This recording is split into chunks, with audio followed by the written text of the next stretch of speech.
La petite histoire n'est pas finie. On continue donc avec les jeux que je possède. Pourquoi les cartes, pourquoi les tarots et pourquoi les oracles? Eh bien, je ne sais pas. Je n'ai pas la réponse. Peut-être que je la connaîtrai un jour, mais pour le moment, je ne l'ai pas. C'est quelque chose qui, il y a 2-3 ans, donc m'attirait beaucoup. Autour de moi, il y a plusieurs personnes qui pratiquaient. Et je suis moi-même allée voir une personne pour consulter dans les tarots et les oracles, hein, tout simplement. Bon, à ce moment-là, 2 ans après, je ne suis pas convaincue par l'interprétation. Comme je dis, les cartes parlent, mais l'interprétation, ça aussi, c'est quelque chose, je pense, qui est très, très difficile très, très difficile. Et c'est un processus, à mon avis, d'apprentissage très long pour pouvoir bien bien communiquer. Voilà. Et donner les bonnes interprétations. Parce que dans une carte, il y a tellement de choix d'interprétation possibles que c'est difficile, en ne connaissant pas la vie des gens, de sortir des choses très très précises. Je dis pas que c'est pas possible, absolument pas, mais je dis que il faut pratiquer, il faut vraiment développer son intuition, il faut être concentré, il faut avoir l'esprit ouvert aussi. C'est-à-dire, quand on voit une carte, ne pas se bloquer sur son interprétation elle-même, mais vraiment s'ouvrir, ouvrir au champ de toutes les possibilités. Alors pourquoi les cartes? Ça c'est vraiment quelque chose de rigolo, enfin rigolo, pas forcément, mais quelque chose, c'est la vie, la surprise de la vie. Donc là, le 30 décembre donc 2019, j'ai ma grand-mère qui malheureusement est décédée. Elle était très chère à mon cœur, comme tous les grands-parents. Et elle est décédée. Voilà. Je ne sais pas pourquoi, le lendemain, et même 2 jours après, j'ai commencé à rêver et à penser aux cartes. Je ne sais pas pourquoi. Ça me venait mais dans mon esprit, mais vraiment tout le temps. Tout le temps, c'était tout le temps présent, les cartes, les cartes, les cartes. Les cartes, je n'en ai jamais acheté, même si ça m'intéressait, parce que j'avais toujours peur. J'ai eu des idées qui, pour moi, sont complètement fausses maintenant. Mais on m'a dit, oui, fais attention, tu peux être possédé, tu attires les mauvaises énergies, etc. Mais maintenant, en pratiquant, je me suis rendu compte aussi, donc ça, c'est des choses qu'on ne sait pas forcément, que non, c'est absolument pas dangereux dans le sens où lorsqu'on a des intentions bienveillantes et des énergies positives, donc on les envoie et on les reçoit.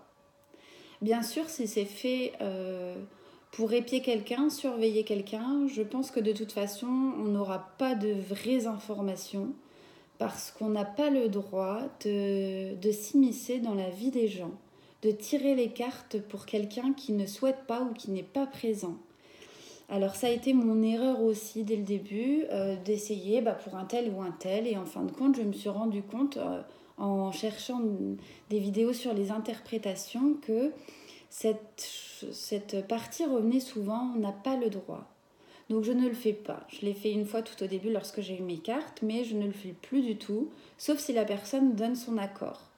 Mais sinon, oui, on ne doit pas s'introduire dans la vie des gens, on ne doit pas connaître la vie des gens sans qu'ils soient consentants, tout simplement. Donc ça, je reviendrai parce que c'est vrai que c'est quelque chose de très important, je pense. Donc voilà, donc j'avais cette idée tout le temps dans la tête des cartes, cette idée d'un peu peur, et finalement, je n'avais pas peur, j'étais vraiment attirée. Voilà, ça me parlait, c'était pas une obsession, mais ça revenait tout le temps dans la tête. Donc j'ai commencé à regarder sur internet ce qui se faisait, les tarots, les oracles, parce qu'il y a énormément de jeux disponibles. Et donc je me suis arrêtée sur un en particulier, l'oracle de G et le tarot de Marseille, qui maintenant avec du recul, un peu de recul en tout cas, sont des jeux complètement qui parlent de la même chose mais différents. Pour moi, les tarots, il y a un peu d'apprentissage, alors que les oracles, c'est vraiment de l'intuition.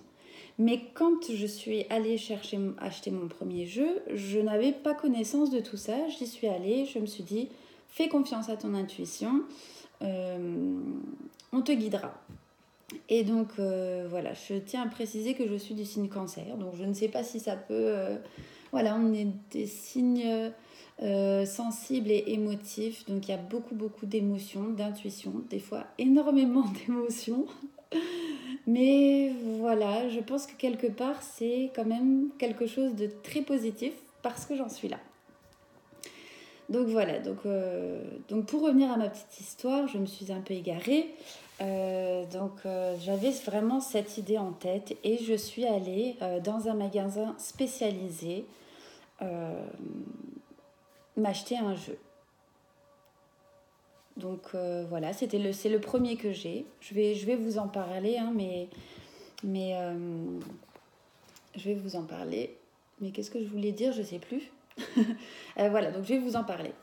Et ensuite, donc, quand j'ai acheté mon jeu, je sais il faut respecter les cartes, c'est-à-dire pour qu'elles nous envoient des bons messages, et elles nous envoient des bons messages, mais il y a un respect à avoir. Donc ne pas les poser n'importe où, ne pas les poser à la portée de tout le monde parce que c'est très personnel.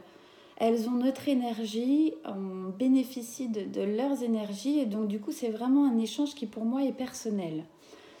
Alors je me suis dit, eh bien il me faut un tapis. Donc j'ai regardé les tapis que la dame me proposait et je ne sais pas, je me suis dit non merci, pour le moment c'est ok. Donc je suis rentrée le soir chez ma maman et je me suis dit tiens il me faut quand même un support, je ne peux pas les poser comme ça sur la table, même si c'est nettoyé, ça ne me plaisait pas. Et donc je me suis rendue dans la chambre de ma maman et là j'ai choisi quelque chose qui me paraissait vraiment bien, apaisant, adapté. Et en fait, pour vous montrer, hein, après chacun fait comme il le sent, mais moi j'ai trouvé ceci.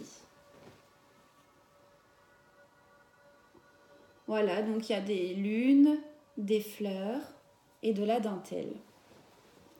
Et donc en commençant le jeu, j'ai commencé à tirer les cartes à ma maman, voilà. Et elle me dit, mais où tu as trouvé où ce drap, ce drap, oui. Et j'ai dit, je sais pas, je suis allée dans ton armoire, ça m'inspirait bien. Je me suis dit que mon support pour mes cartes, ce serait celui-là. Et elle me dit, mais ça, c'était à ta grand-mère, à Babcha. Elle m'a dit, c'était à ta grand-mère. Et en fait, je ne sais pas. Je ne sais pas. Il y a quelque chose d'un peu magique, je dirais vraiment magique. Parce que, donc, comme je disais, ma grand-mère est décédée. Pendant plusieurs jours après, j'ai eu ces cartes, cette envie, presque, oui, cette obsession pas malsaine, hein, mais voilà. Et en plus, j'utilise, donc, j'ai trouvé en support, donc, c'est une thé d'oreiller, hein, à la base. Mais pour moi, c'est mon support des cartes. Donc, c'est pour dire que je ne sais toujours pas encore aujourd'hui pourquoi je fais tout ça. Mais je sais que c'est quelque chose de bienveillant, quelque chose de positif et quelque chose de bon. Voilà. Donc ça, c'est la petite présentation. Donc maintenant, je vais vous présenter mes jeux.